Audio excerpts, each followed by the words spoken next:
David, wake up. Hey guys, I'm sitting down with Monique, a leadership strategist. We talk about leadership. It's a really good one of my best ones yet. So, make sure you tune in, subscribe, all that good stuff. All right, tune in. All right, what's going on, guys? We're here with another one. We're here with Monique AJ Smith, leadership strategist. Businesswoman as well, and in the sports management field as well too. And we're gonna sit down and talk about some good stuff today. How you doing, Miss? Doing quite well. Great, great, great. All right, I like to get right into it. My first question is, how do you become a great leader? How do you become a great leader? Let me concentrate on the great part of how to be a great leader, because I've been a leader all my life. Now, I can't say I've been a great leader, because if you came to my house as a kid, I would decide what we played, which board game we played, in what order, with no feedback from others, if you follow what I'm saying. So as I gotten older, I realized the best great leader is those who include other people in the leading. And it's better, a great leader creates other leaders. It doesn't create other followers. Yes. Okay, well said, well said. That does leadership go hand in hand with communication? Because I know some leaders are quiet, some leaders are you know talkative as well too. So does it go with communication? Now you've been around people who are talking, not saying anything. And you've been around people who are quiet. So when they do speak, it has weight. So communication does not necessarily mean having your voice in the airwaves. It means to have some substance when you are sharing information. And so, and you know where that comes from? A person who's well read, a person who knows the trends. That's where, and can you communicate how that will improve a situation for a person or organization? And that's a leader. Okay, okay. Let's say for example, let's use basketball. The guy's a captain on the team and he's really quiet. How can he still effectively lead the team? Oh, it's funny you say that, because one of my former students comes into my brain, into my mind. And right now, this young man will beat me to the gym. I worked at St. Paul's College. This Yeah. young man was the point guard. In the summertime, he worked all the time on it. He was very systematic. Now, he just coached at a high school and played for the state championship.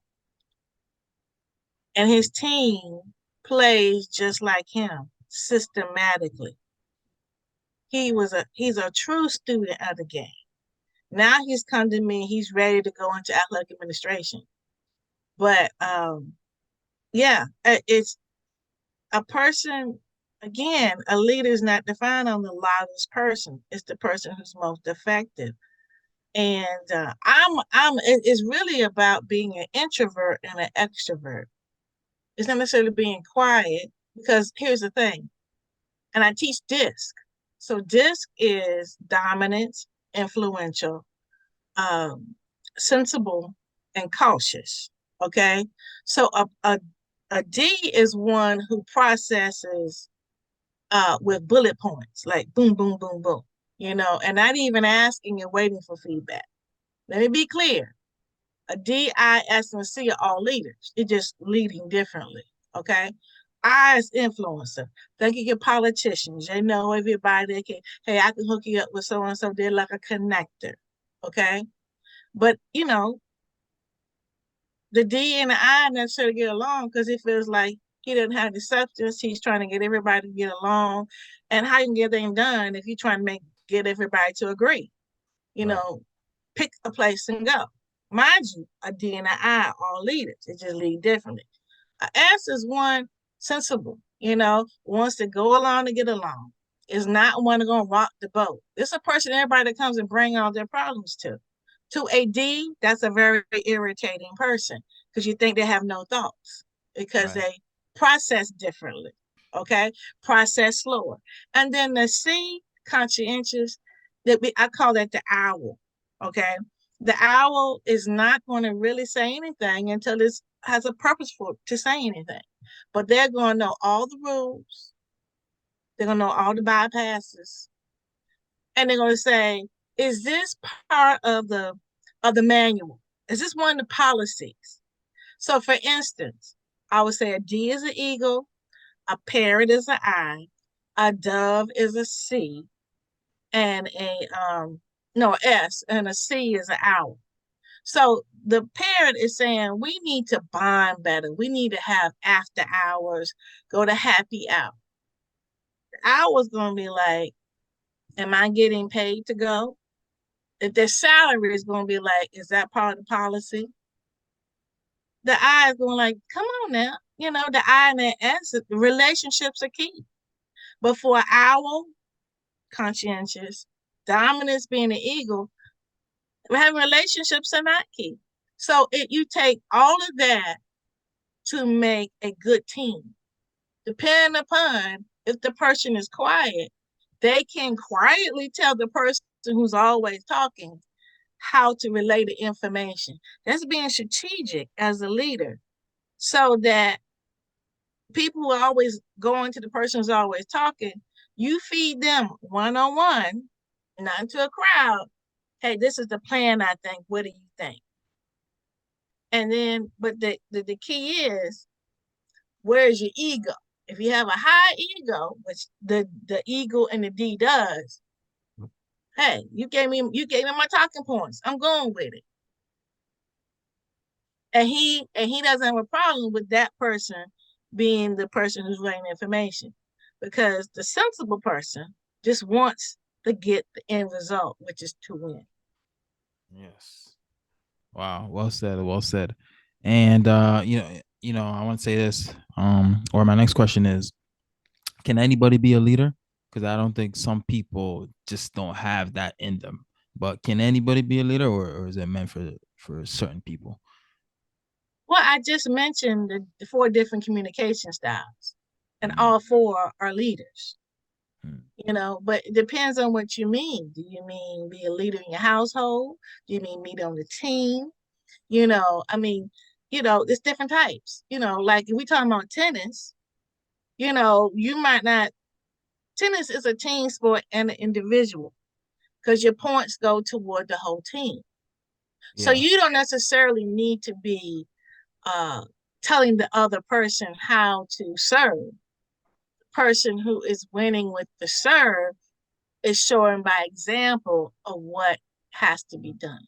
Now, the question would be, do we have poor leaders? Okay. Have good Okay. leaders? Okay. Yeah. Yeah, because you have leaders. I mean, you think about, okay, we just celebrating 50 years of hip hop. Yeah. Okay, depending upon what generation a person is viewing somebody, they're setting a bad example. But if you're in a generation where this is the same generation, you look at it differently. I don't know if you would, with your age, would okay, the guy at Shark Tank, the Shook. black guy on the guy on Shark Tank, Yeah. okay? But I know the guy from Shark Tank of having apparel, all Mm, right? I'm 55. So I remember when he said, for us, by us, yeah. Fubu. okay? Yeah, I know Fubu. Okay? But for us, that set the entrepreneur mindset. You see, but since it's a sports, I will stick with sports. But again, in this day and time, we're trying to teach our student athletes about name, image, and likeness. That you are already a brand yourself. Yeah. So you got to be careful which brand you associate with, because that is going to put you in a place that may not be marketable. You might use your brand equity. So the key about leadership again is is perspective. Because see, I'm saying 50 years ago, these were our leaders. Okay, I'm gonna go with basketball. AI, the answer is my guy from day one. I watched him play at Georgetown and I watched him play for the 76ers. And I actually live in Hampton, Virginia. But I wasn't living here when he was in college. I mean in high school. Okay. For me, the boy can play. I mean, he is entertaining and he can play. Now, for the NBA, he thought that he set a poor example of leadership. And they changed their whole policy because of him. Now you go fast forward. Is he a poor leader? No. He was authentic to himself.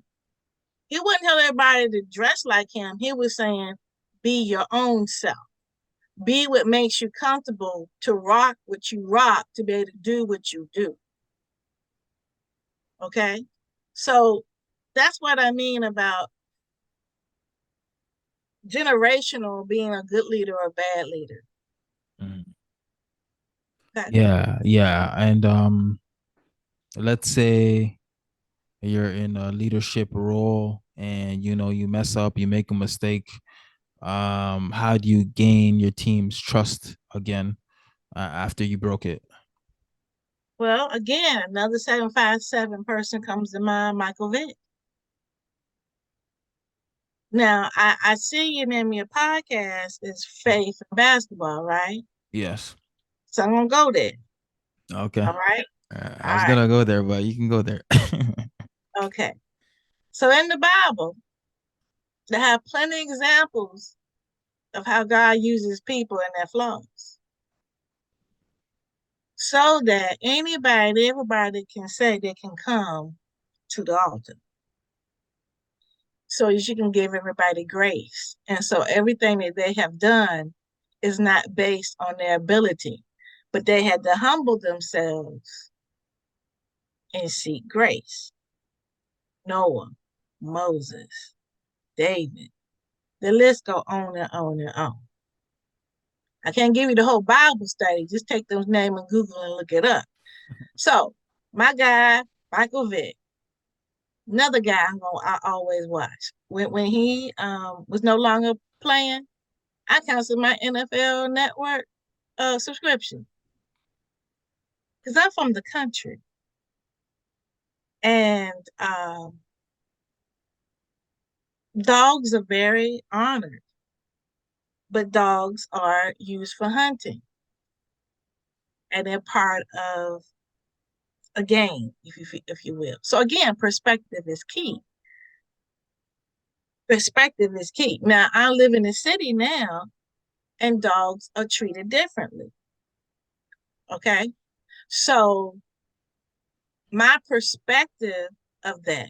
So the question is, how you build trust again? He lost the trust not only in his team, but he lost trust in the league. What did he do? He gained people like Tony Dungy to speak on his behalf. He gained individuals like the quarterback, Cunningham, you know, and expressed what he needs. So that's to be and I don't mean that they spoke on his behalf, but he learned from them. He was willing to be a backup quarterback, and he learned from this guy. He humbled himself. So again, I'm just trying to give people a visual of people of what your question is, so they can be able to see Yeah. that yes. And look, when he made his first touchdown after coming back, I was in Buffalo Wild Wings crying. My husband was like, Lord, have mercy. Yeah. But I mean, he's a changed man now. So, he's a faithful guy now. So, you know, um, I think He's people, redeemed. Let's just yeah, be yeah, this is yeah. to be he's been redeemed. Mm, He has humbled himself. And you know, mm. yeah, and again, I will say perspective. He's seen a different perspective and an honor. Because I'm trying to tell you, folks in the area did not know that there was anything wrong with that. You understand? Right. And so that's what you gotta understand psychosociology of it. Understand what people's social worlds, where they come from. So if he just stayed right here and did that, nothing would have happened. It's just because he went to a certain level and exposed to this activity that he finds out that it is not okay to do that. Right. Cool. Um, my next question is, let's say we're talking about relationships. How can a man be a good leader in a relationship in in terms of intimate relationship? How can he be a good leader? But that's interesting because that doesn't really have anything to do with basketball, but and I'm not a man. So Yeah. I have a husband, and Yes. I will say he does lead me spiritually almost every day. Mm. And I mean, just today he says, "Where's your faith? Where's your faith?" And he says, tests come. And every time you have a test, you can't go all the way back to the bottom again. You got to go to what you had the latest grade and keep on going from there. I said, because you say you leave room for the devil. So, I mean, I just happen to have a man that leads me in that area. Okay. Yeah, you do a lot of work with universities and so forth, and Hampton University and so forth. What type of workshops you be doing with the students and the faculty and stuff? Well, I just came back from doing a staff retreat for Stillman College and Dillard University. And so I was working with the coaches and the staff. And before that, I think in the spring, I did Alabama State University. And I did my standard workshop about growth mindset versus fixed mindset. Because that is usually what you kind of asking me before. Because everybody's a leader, okay? Just Mm. trying to figure out how you lead. But usually the ones that can't lead, they see a wall and not a door of opportunity. So those who have a growth mindset can get over the hump of some displeasure. They don't see it as a stopping point. They see it as something to climb to their necks. And so I try to change the mindset of that. And I allow them to do it. I put them in groups. I get them, and I use a book called The Four Agreements. The four agreements are don't take it personal, don't make assumptions, always do your best, and be impeccable with your word. So, all four of those, if you concentrate on it, let's just say we're talking about a player and feels as if the coach is really giving them a hard time. Well, you think that he's attacking you as a person. No, he's addressing the activity that you're doing. So no matter who it was that didn't touch the end of the line when you're doing suicides, he would get after you. Not because you the star of your high school and you came here, or your daddy was an NBA player, or you all academic, or you made all conference last year. You in preseason all-star. But guess what? You started zero during the beginning of the year. And you have to do everything everybody else does because you are a leader, even if you don't mean to be. So the person is attacking your laziness. He's not calling you lazy, but your actions demonstrate laziness. So you can't take it personal. You see? Now, the thought that you put in your head that um let's see, a couple of things. Um, he doesn't like me. He don't respect me. He give me a hard time. That's the conversation in your head. So don't be impeccable with your word is controlling the thoughts you have in your head. Being impeccable with the word is protecting the thoughts that come in your head. So the music you listen to, the people you hang out with, the books you read, that means you have, it's like a lens that you see things and you hear things, and everything is negative. But you say if you listen to, like I listen to gospel music, so that when I hear things, it comes through the filter of making me better for my next.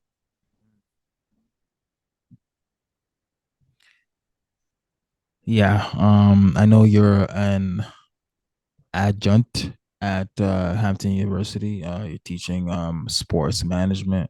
If a student takes your course, what can they take away from it? Well, I taught 6 years at Hampton. I'm not teaching this fall.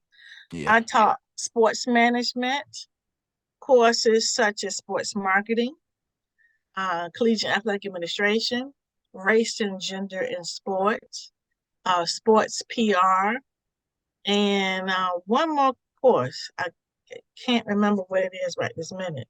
But I will tell you, my students text me all the time. Oh, psychosociology of sport, which is my favorite class. Because it kind of deals with the questions we were talking about, the social worlds and how people form. So you can explain the behavior that they have, you know, and not let society decide. So it makes you think differently. Like I've told them, if a person makes a good play, don't call them a beast, especially in football, because you're saying that they have animal instincts. You're not saying they're a human being, their thought process about where they want to go and how to get there. If you plant that seed, when it's time for that person to stop playing and wants to become a head coach, they're going to think that they don't know how to think about the game. They're not a steward of the game because you didn't say it over and over again, they're a beast. And when you put that thought process, you forget that the person was a very intelligent player. But okay. But what if you do say they're a beast over and over and they actually play like a beast, they play better, they have more confidence out there on the field. They So don't. why don't you just say that's a confident player right there? What's wrong with that? I mean, I'm sure there's a word for confident that you can make it, cute or whatnot. But that is, and a person who's confident is something going on in their mind. Because a person who's confident has got so many reps in. See, that's the difference. A beast doesn't practice. A beast goes out there and goes on instinct. But a person with confidence has got confidence because they got what? Muscle memory. They have practiced and done and rep. They have great discipline and they go out there and do it because they know what is to be done because they have practice. Now, that right there says a better thought process because I'm telling you, 10 to 20 years later, that person, that's why we don't have that many head coaches because how people perceive us on the field. You have to Yeah. change that perception. Yeah. And they get it. They get it because they say, oh, yeah, I stopped saying that. Because I had a guy who, because I watched the game on streaming. It was a away game. And one of my guys, a D-back or special teams, hit the living mess out the guy, right? Commentators or something like, oh, he's, I don't know, like a beast or something like that. And I was hot. And then so in class the next day, we talked about it. I said, so what did you do to know to hit that guy? You know what he said? I watched the plays and what he did. That don't sound like no daggone beast to me. A beast will see something moving and go for the thing that's moving. Mm, I You've see. got to be able to portray yourself in a manner that will prepare you for your next. So you Okay. got to correct people. You got to correct people. It was just like if somebody kept calling me a B. You know what I'm saying? Now, Yeah. mind you, that Yeah. doesn't insult me because that just tells me you just don't have a great vocabulary. Yeah. Absolutely. And it's amazing that you teach sports PR. Mm-hmm. What's that exactly? Sports public relations? Yes, yes. Well, My first job was a sports information director straight out of college, and I was the only woman, first woman in SID in the CIAA, first woman to get named SID of the year in 1992. Very long time ago, but still that did occur. So for me, I majored in PR, but my first job was in sports. So, and I, when I was in high school, I was SJ president, and I saw where sports is what brought community together. So human interest stories is what draws people to come to games because they want to see the person they heard about and they have the connection to them. That's why I'm real particular about words to describe. I mean, we don't have a freak show here. You're not coming to see a beast. I mean, I'm telling you. Now, I mean, like I could with the two people I named before, Michael Vick and Allen Iverson, they are phenomenal players. They're just like they'll pop up out of nowhere and just do some miraculous kind of moves. You see? And I will come and watch them. But then when they do stories about about them, depending upon the angle, it's gonna draw me to even more. It might have me decide to pay for a closer ticket because you want to know the person. If you say my ticket includes a meet and greet, I'm gonna pay that money because I want to go meet and greet. But if there's no human interest stories about that, you're not gonna get the people in the stands. So we took a team every spring semester to everybody had an athlete to cover to write a story about. Mm-hmm. Everybody had to take a picture with the athlete to make sure they knew who the athlete was. Which athlete did you get? Oh no, I was the teacher, honey. Oh, okay, okay. All right. So I assigned them. So one year we did football, one year we did lacrosse, one year we did tennis. I said I taught that 6 years. And so we did different people. And it was interesting because I had some football players in my class and they were able to respect the game of lacrosse.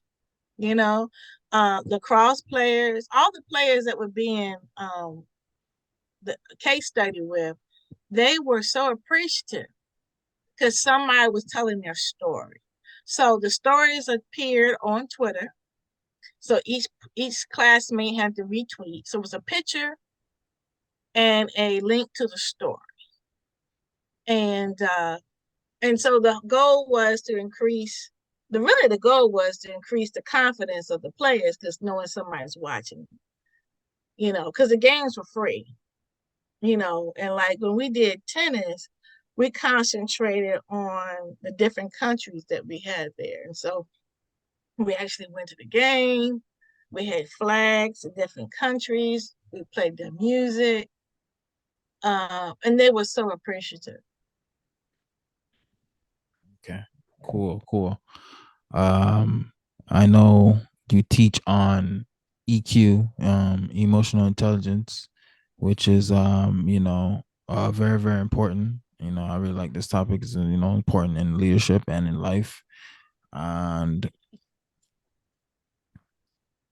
because you know I bring it up because being around some people sometimes some people's EQ is very, very low. I'm just like, man, what's wrong with this person? But yeah, some people's EQ and awareness is really, really low. But if you want to talk about that. Well, it's interesting. I have executive coaching clients who may be sitting ADs or maybe a number two that the athletic director has hired me to work with them. And I think it was, I'm trying to think, Sunday. That's when, and then my group coaching, we meet every third Sunday of the month. And I just told them they need to watch the video training that I have about emotional intelligence. Because again, how you deal with issues, is it a wall or is it a door of opportunity? It's all in how you look at it, your perspective. And so you got to be able to learn to read folks. First, you got to have good self awareness. That's the first part. Then you have to be able to understand the others using the DISC, the communication styles, using the four agreements, using the other tools to assist you in being able, like, this is not about me. And, some of it has to do with understanding people's social worlds, knowing where they're coming from. And you realize it's nothing to do with me. So, for instance, if you see somebody hunched over and you're your coach, right, and they're walking towards you, they seem impatient for you to gain the knowledge of what they're trying to get. You ever thought they're just hurting? Like their back hurts. People who are in pain are just, their delivery is not very good. Now, self-awareness would be good. You explain it to folks, you realize that you're a little choppy, and whatnot. But if they don't communicate that, you should be able to see that. Hey, coach, you want me to go get your chair? Or like that leader. Okay, coach, tell me what's the drill? I got it. And that's not brown nosy. That's a person who's got good emotional intelligence. If the person's like that all the time, well then, you decided to be on that team because you should have done your homework that this person is in constant pain and is really does not have the best delivery for you. Some folks that doesn't even bother them, your delivery, because they've gotten so many people to their necks. You willing to forego that uncomfortableness to get there. Sometimes people are just not, and I've known people do that, and even coaching, like athletic directors who are really micromanagers. I mean, you can't even, some stuff just don't make sense. But they do it, and the people want the money that comes with it, the resources that come with it. It's just like going to a PWI. You may be a number, but you don't even care because you think that you're going to get to the next because these people on TV. Forgo the part of how you treat it. Go to the other side, HBCU. You got tough love, but the people care about you more than what you can put on the daggone scoreboard. Your facilities may not be as best as a PWI, but you're going to be here for the culture, and that's more important to you. But again, that's why I say emotional intelligence starts with self-awareness first. What's most important to you? When I get my clients, the first thing I do mindset work before I do skill set work. I want to know what guides your decisions. What guides your decision? And depending upon what you tell me, that tells me why you're resentful. Mm-hmm. Nice. As a woman in sports, it's not easy to get, high ranking positions, to, outduel men. But I know it's getting a little better these days, especially even in the NBA, they're hiring a little bit more women They in are? in bigger roles as well too. Okay, tell me about it because I haven't seen it, but go ahead. Just like, coaches, assistant coaches, Mm-hmm. development Becky had to coaches. go down to WNBA from the NBA, so I don't see what you see, son. uh, It ain't improved. and I wrote a little bit. I mean, I would Mm-mm, say maybe, let's say, five, no. 7 years ago. I mean, there was no woman in the NBA when it comes to coaching and Mm.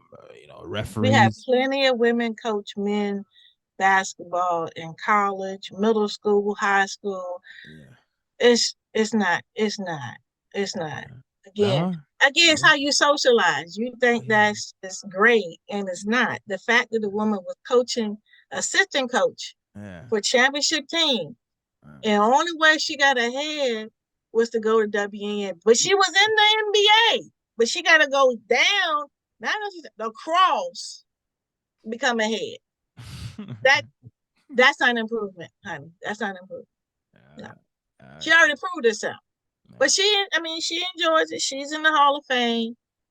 But that's BS all day long. So don't drink the Kool-Aid, honey. Don't drink the Kool-Aid. Okay. So tell me, how's it gonna change then? How are we gonna get more women into those higher positions? Well, it's gonna have to be a woman in the front office who does the hiring.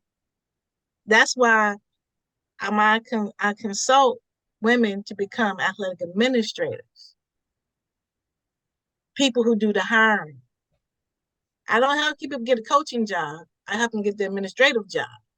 Because when I do that, I change the physics of the makeup of the department, because that person has a vast experience of seeing women lead.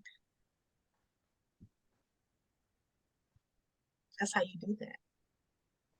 I was in the conference office of the CIAA, and I put women on championships committees. I put them in leadership roles so people could see them leading. And guess what? The university they were working at gave them the respect they deserved, because I did. I had the power to put them in positions of leadership. And for that, women became athletic directors because they saw them leading. Okay. And also, I know there's 2 women in the NFL that are owners of the team. I think it's Denver Broncos, and another team I forgot, but that has never happened They're before. partial owners. They're partial. Yeah, that's still big time to It get is. I up mean, there. and That's big time. Condoleezza Rice is one. Condoleezza Rice is one, and she has another woman that's with her. But again, if you're the only one, you can make impact. But you think about, she got 1 vote versus 3. You see? So, when you the solo person on things, if you over something about yourself, you can. Let's just say she's over the human over just the player development or something. And she's over that and she can decide. Again, I teach her something else is politics is not a dirty word. And it's just learn how to play the game. So sometimes it's not necessarily got to be you to make that move. Like, this is what I like to say, educate to influence. So the things that I've been able to do is to educate presidents that if you don't do this, you're going to be embarrassed because you don't have you're not Title IX is a federal law. So you're going to be against the law if you don't have certain number of women's teams. If you don't have it's not necessarily have a woman coach, but you need to make sure that they have access to the coach. So if the women's team coach is part-time, but the men's coach is full-time, who has better opportunity to grow as a student athlete? The person over the men's team. So, some of the tactics you do, if somebody applies for a position, you don't put their name on the application when you share it with the committee. But see, we all got biases. They're true. There's true some things, some unconscious bias. So being a woman in the 90s, people say things like, oh, but the team has to travel and she's a woman. Okay, do the seats not allow women to sit in them? Can I not get on the bus? You make assumptions about a woman. Oh no, she's not going to be here long. She's going to have children and she's not going to be able to fulfill this. We might as well go ahead and get this to a man because we don't want to spend all our time and when then you got to go retrain someone. That's assumptions. But if I'm a woman on a selection committee, I can kill that flame. But if I'm not there, oh yeah, you're right. Oh yeah, that happened to somebody else I know. That's what happened to lawyers. People look at their law degree and they wouldn't be able to get a job. Well, she's gonna probably be on the mama track. We don't want to waste our time and energy and our resources when she's not going to be here. You know, she's young. Do you see what I'm saying? And so that's how you change it, is putting people in positions that can change the mindset. Now, I don't know how in the hello we got the Supreme Court to overturn Roe versus Wade. I don't know. Don't make any sense to me because we had some women up there, but you see, got three and still got that thing changed. So you really got to be diligent. And that's one reason why I would tell my student athletes, even when I was in the CIAA, I told them they had a voice. I remember it was 2008. And I wasn't trying to get them to become political because Obama was running for president. I was saying, women athletes, you better know that your scholarship and your life is determined by Republicans, because each time we have a Republican in office, they attack Title IX. So you need to make sure that we have a Democrat in. You know what I just saw today? Female student athletes are going to colleges that allow for abortion. Wow. I mean, I just saw the headline. I didn't read it. But you see how those decisions, you see how those things affect where women go and what they do. And men don't even think about that. I mean, it's really interesting. I was at the Black Student Athlete Summit, and somebody put on the screen, what do you do if your student athlete comes tell you that they are pregnant? Are you going to take their scholarship? Now, what do you think about that? Would I take her scholarship? No, I'll tell her to sit out a year and then come back when you're ready, or else I'm gonna take the scholarship away from you. I'm joking. I'm joking. No, I'll just say sit out for a year. Take care of the kid, or take care of your body. Recover from the pregnancy, and then come back when you're ready. But Okay, the has scholarship she will keeping always a be there. scholarship while she's sitting out? Yeah, She yeah, is? yeah. We're taking Okay. care of her. Okay. So Yeah. here's the deal. Federal law says you can't take her money whatever you thought, because it's a medical condition. If she broke her leg, you wouldn't even have that conversation. It'd be the same thing. It's a medical condition. So it's a federal law. It's Title IX. Now, back in the day, before the 90s, in the 90s, I think I really want to say the internet educated people. But let me ask you this. Remember Skylar Diggins? Yeah. Okay, she just had another baby. She just put out, and the girl has got accolades now, just before she had the baby. They won't allow her to use the training room, anything to get her back into shape. But she's supposed to be part of the team. Just Wow. because exactly. You see, now mind you, if that happened before and we didn't have the internet, it just would have happened and it would have just been right there. But with social media, not just like the little things that put up there for just watching foolishness, but it's an education. So when that happens, people got to change their policies. They got to change their policies, because you go like, just like you said, wow, you go like, this girl got you, I don't want to say championships, but I think she, did well for people come to see Skylar Diggins, and they see that you treated just like the young lady that ran track, and Nike won't take her money while she was pregnant. Well, I see Nike change their policies, but you know what she did? She went ahead and created her own apparel. So like you cannot. Again, this is gonna shock you, but guess what? Leadership has no gender.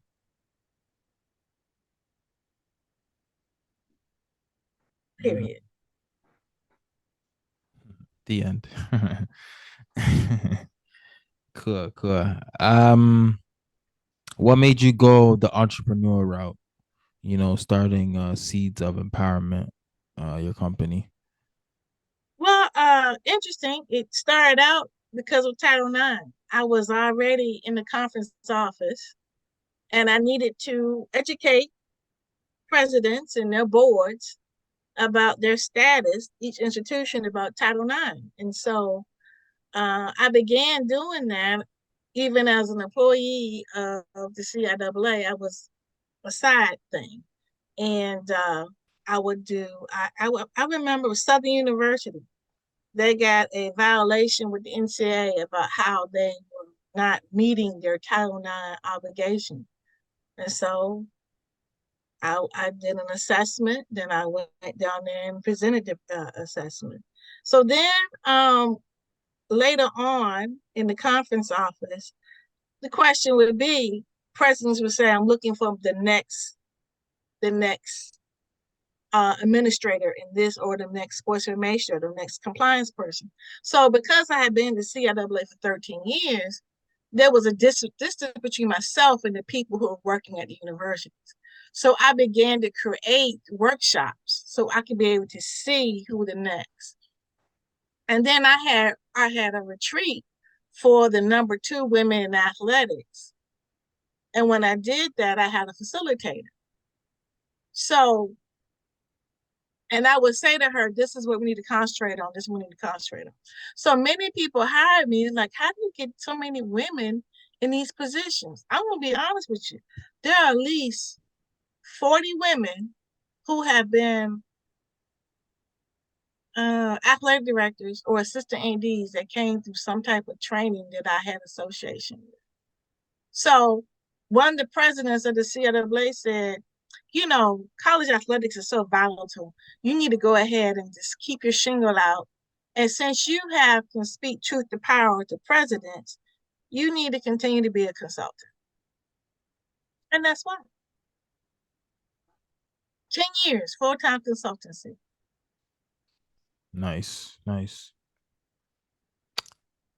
You have also, a published magazine.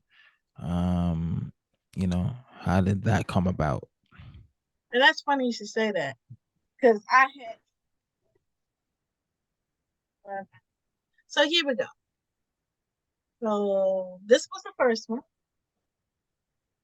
the second one, and the third one, and I got another one of these. It's already live on Amazon. So significance in athletics and sports. A lot of women want to know how to become a consultant. Well, you got to be an expert in the area. So I allowed them to write about the specialized knowledge in the magazine, to use it as consultancy. So when you do speak, you have a product to be able to leave with somebody after you finish speaking on a panel.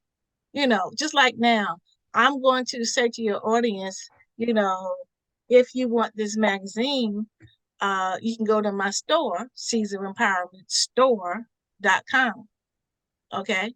And, I would say, well, the sale is off right now. But I will say, if you want to get the magazine for your women's teams, there's an opportunity to buy the bulk. Okay. Buy them in bulk. You buy 15 at a time. Right. And then I would say something, here is a code to use to be able to get the discount. So, but I have something. And so these women in here can also do the same, because now they can sign the magazine and it ups the price. So I took my inheritance to learn how to become an entrepreneur versus getting a PhD. And so most of the women don't know how to be an entrepreneur, how to package their specialized knowledge, how to monetize it. And so that's what I help them do that. And then the women who are younger, it helps build their confidence up. There's one lady in this magazine, she works at Howard University. She was at Pace University. She was in between jobs. By working with me, because I do expert marketing training, when they signed to be in the magazine. By working with me, she was able to build her confidence up and be able to centralize what it is that she does well by fixing problems at different institutions. She was able to get hired. And she says if it had not been for the magazine, she wouldn't have gotten a job. That's what she Nice. said, not even me. Nice. Nice. For the people that are listening, the entrepreneurs, business people, can you give us, few first steps on how to start a business? Hmm. Well, I would say go get your LLC and get your EIN number so that you can separate your money from your personal, from your business. That's number one. Number two, see, I actually fell into it by accident. I had a publicist who was getting me speaking opportunities. She said, I have a client who wants to have a radio show, longest running radio show. And I said, okay, I'll do it. Well, my problem was she said radio, and this wasn't radio. This was podcasting. This was like 10 years ago. Matter of fact, 10 years ago, it was not popular. And I majored in communication, so I knew I could do it. So the guy said he wanted me to join his network. And I said, I just want to interview women. So I've done for 10 years, I've interviewed a Black woman in athletic administration and sports for 10 years, every week. Wow. And thank you. Yeah, very consistent, right? Yeah. But my point was, people say they didn't know where they were. I was like, oh, okay. Well, we're going to have 52 weeks to show them where they are. And it did help them. I mean, these two entities, the magazine and the podcast, has made community, because then I began to have a Facebook group. He said to have this show, you gotta have a Facebook group. I didn't know what a Facebook group was. So he told me how to do it. He told me how to see, that's my logo, Chat in the Garden. That's my we say up upscale, not upscale, level up. So I got one of my listeners created that, the other one, the one on top of that for me. Yeah. But the thing is, I wasn't knowing that these podcast listeners will become my customers. And that's when I realized I got 2,900 members inside the Facebook group. And I got other people, but I just constantly create content for them. And what we do is celebrate each other. So the second thing is create a way to have a lead magnet. My lead magnet is the podcast. I draw people into the Facebook group. I listen to what their needs are, and then I create a product for them to be able to purchase. Okay. Cool. What's the Facebook group called? What's the title? A Chat in the Garden. Oh, China Garden. Okay. Okay, cool. Yeah, and people say, why didn't I put athletics? I said, because I want people to think about growth. Growth is uncomfortable. In order for you to go to your next, you got to be okay with being uncomfortable. I want you to think about professional development. Then my company, Seeds of Empowerment, to lead others to greatness. You can do what you want to do. I just plant the seed, give you something else to think. And for me, the seeds are books. Reads are seeds, and seeds are reads. And so if you read the book, then you take ownership of what I'm saying. But if I just tell you, but I'm gonna do what she told me to do, that's the psychologicalness of it. What was the most difficult part in starting a business? Not knowing what you don't know. Yeah, because I went to a big, big conference. I had no idea when they say lead magnet, you got your trigger, you think how to upsell. I had no clue. And so even after I got that under wraps, I had to learn how to sell, and selling is not selling, it's serving. So I know I serve my people because I give them great content. They have great community. But just had to create a systematic way to go about doing that. And then the last thing is that you really do have to do revenue producing activities.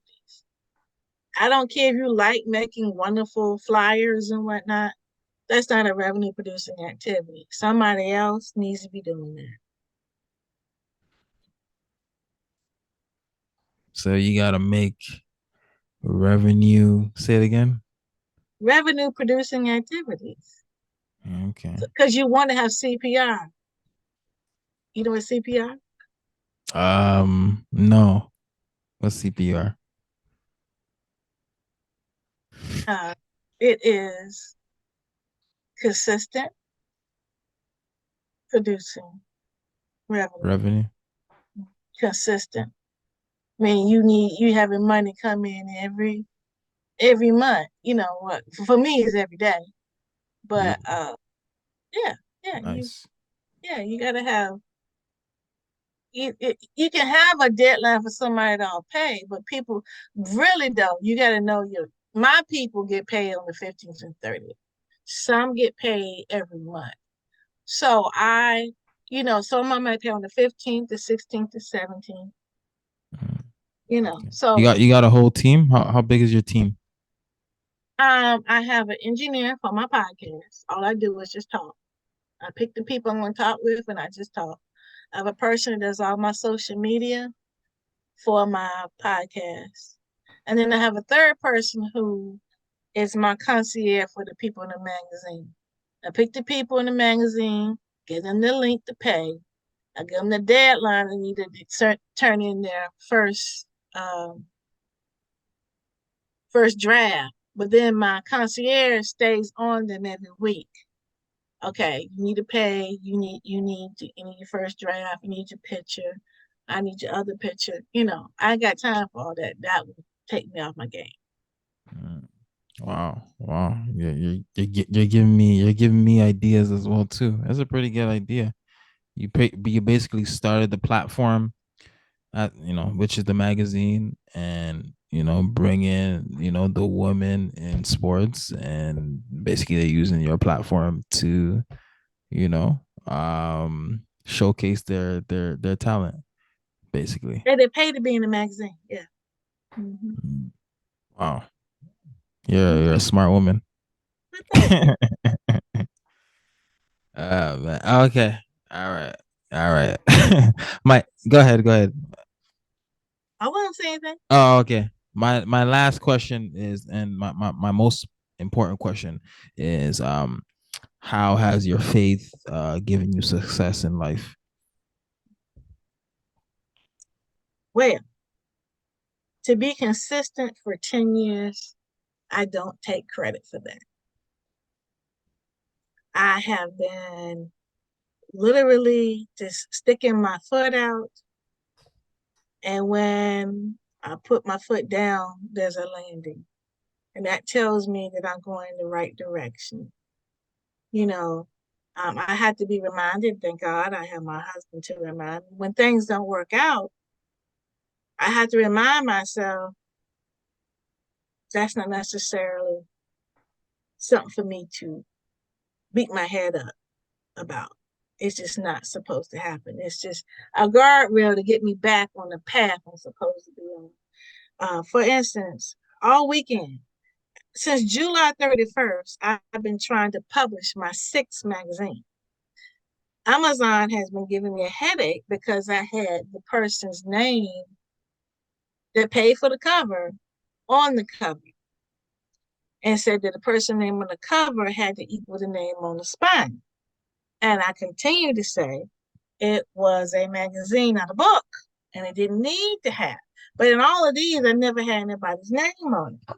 So I was like, man, July 31st, July the 12th still hadn't happened. And so my husband had to stop me because I was writing a real mean, nasty letter to Amazon. I says, no, don't do that. So I said, okay. Then the lady who designed the magazine, she said, what if I just take it and put it on the side and make the lower font? I said, all right. And so we uploaded on Sunday. And on Monday, we went live. So I could not stick to my guns to be like, look, I want to look like this. You know, I could not be stubborn and say, this is it. I had to like open my ears up and say, okay.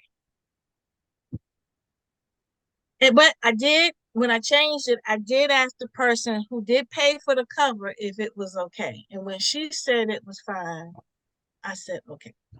So, yeah, it just, I, being stubborn is something that goes against faith in a sense of you think it's you. And when you let go, and you say let go and let God,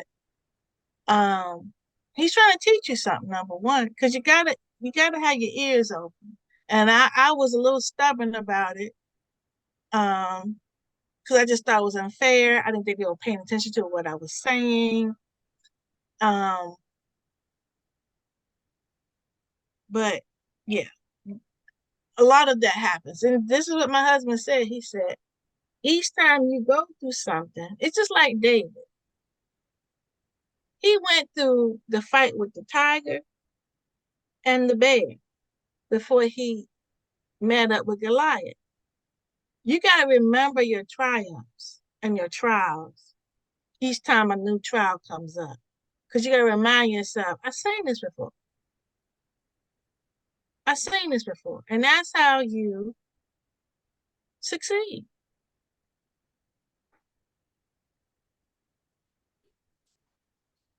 Perfect. I guess yeah, that's all I have. You wanna say anything else? I guess shout out your website and so forth, I guess. Okay, well, my store is Seeds, SEEDS, of Empowerment Store. And I do, just in case those who are really interested about my path in athletic administration, I do have a book, and the book is in the store. But if you just want to go straight and get it, it's called publicfiguremass.com. Publicfiguremass.com. And I'd be glad to send you a copy of the book that includes my athletic administrative journey. Okay. All right. All right. Thank you for your time, Miss. Appreciate it. All right. Peace.